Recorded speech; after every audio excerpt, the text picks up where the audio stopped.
Sound sound of fair. এইখানে কিছু ভৌতিক গল্প বলা হয়, যেটা শোনার পর আপনাদেরও মন থেকে একটাই কথা বেরোবে, সাউন্ড অফ ফেয়ার। পূর্ব মেদিনীপুর জেলার এক গ্রাম চণ্ডীপুর। তার চারপাশে গাছগাছালি, খালের ধারে বালির মাঠ আর ঘন ঝোপঝাড়ে ভরা। দিনের বেলায় সব স্বাভাবিক, কিন্তু সন্ধ্যা নামলেই চারপাশ কেমন যেন নিস্তব্ধ হয়ে যায়। লোকমুখে শোনা যায় এখানে এক মায়ের অভিশাপ লেগে আছে। তবুও গ্রামের মানুষগুলো নিজেদের মতো বেঁচে আছে। তবে হঠাৎ করেই একদিন শুরু হলো একের পর এক দুর্ঘটনা। গ্রামের যুবকরা রাতের বেলায় মারা যাচ্ছিল। কেউ গলায় দড়ি দিচ্ছে বা কেউ খালে ঝাঁপ দিচ্ছে। কেউই এর কোনো ব্যাখ্যা খুঁজে পাচ্ছিল না। এমন সময় শহর থেকে গ্রামে ফিরে এলো সুদীপ, এক যুবক যে ছোটবেলায় এখানেই থাকত এবং তার মা বাবা যাওয়ার পর সে শহরে চলে গিয়েছিল। মায়ের মৃত্যুর খবর পেয়ে সে গ্রামে আসে আর গ্রামের এই অদ্ভুত মৃত্যুগুলোর কথা শুনে কৌতূহলী হয়ে ওঠে। তারপর সুদীপ ফিরে এলো তাদের পুরনো বাড়িতে। মায়ের জীর্ণ ছবি দেওয়ালে দেখে এবং মায়ের মৃত্যুর পর থেকে বাড়িটার চারপাশে কেমন ভয়ানক শূন্যতা। রাতের বেলা বারান্দায় বসে সুদীপ কিছু অনুভব করল, কেউ যেন তার দিকে তাকিয়ে আছে। দূরে বাঁশবাগানের ভেতর থেকে ভেসে আসছিল একটা মেয়েলি কান্নার আওয়াজ, নরম কিন্তু হিমশীতল। সুদীপ একটু ভয় পেয়ে সেই দিকে তাকালো। ঝড়ো বাতাসে বাগানের পাতাগুলো দুলছে আর অন্ধকারের মধ্যে সে দেখল এক সাদা ছায়া যেন তার দিকে তাকিয়ে আছে। পরের দিন সুদীপ গ্রাম প্রধানের কাছে গিয়ে জানতে চাইল, এখানে এতগুলো ছেলেপুলে মারা যাচ্ছিল কেন? কেন কেউ কিছু করছে না কেন? গ্রাম প্রধানের চোখ যেন ভয়ে কুঁচকে গেল।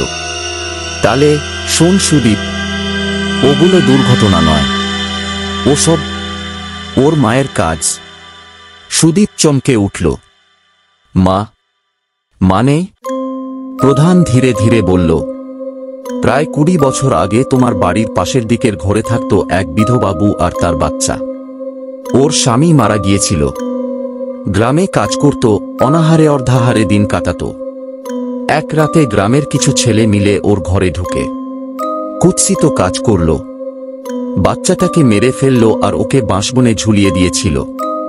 কিন্তু ওর আত্মা এখানে রয়ে গেল, এই ভেবে যে মা হয় সন্তানকে বাঁচাতে পারলাম না। সুদীপের মাথা ঝিমঝিম করে উঠল। আর গ্রাম প্রধান ফিসফিসিয়ে বললে উঠল, মা হয়ে যে কষ্ট সে পেয়েছিল, এটার জন্য সে হয়তো অভিশাপ দিয়ে গেছে আমাদের সবাইকে। সুদীপ ঠিক করল রহস্য জানতেই হবে। রাতের বেলা লণ্ঠন হাতে বাঁশবাগানে গেল। চারপাশ অন্ধকার আর সোঁদা মাটির গন্ধ। হঠাৎ একটা ঠান্ডা বাতাস বয়ে গেল।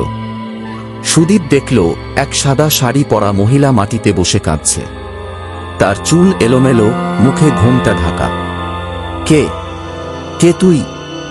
সুদীপ কাঁপা গলায় কিছু বলতে যাবে তখনই মহিলাটি ধীরে ধীরে মুখ তুলল। সেই মুখে চোখের জায়গায় তা ফাঁকা আর ঠোঁটে শিশুর মায়াভরা হাসি। আমার ছেলেকে ফিরিয়ে দে, দে আমার ছেলে ফিরিয়ে ফিরিয়ে দে। সুদীপ ভয়ে পেছোতে পেছোতে পড়ে গেল। তখন মহিলা তার গলা চেপে ধরে বলে উঠল, আমার ছেলেকে বাঁচাতে পারি নাই, ওরা মেরে ফেলেছে, তুই ফিরিয়ে দে। সুদীপ দেখল চারপাশ জ্বলে উঠেছে লাল আভায় আর শত শত ছেলেদের ছায়া মাটিতে পড়ে আছে।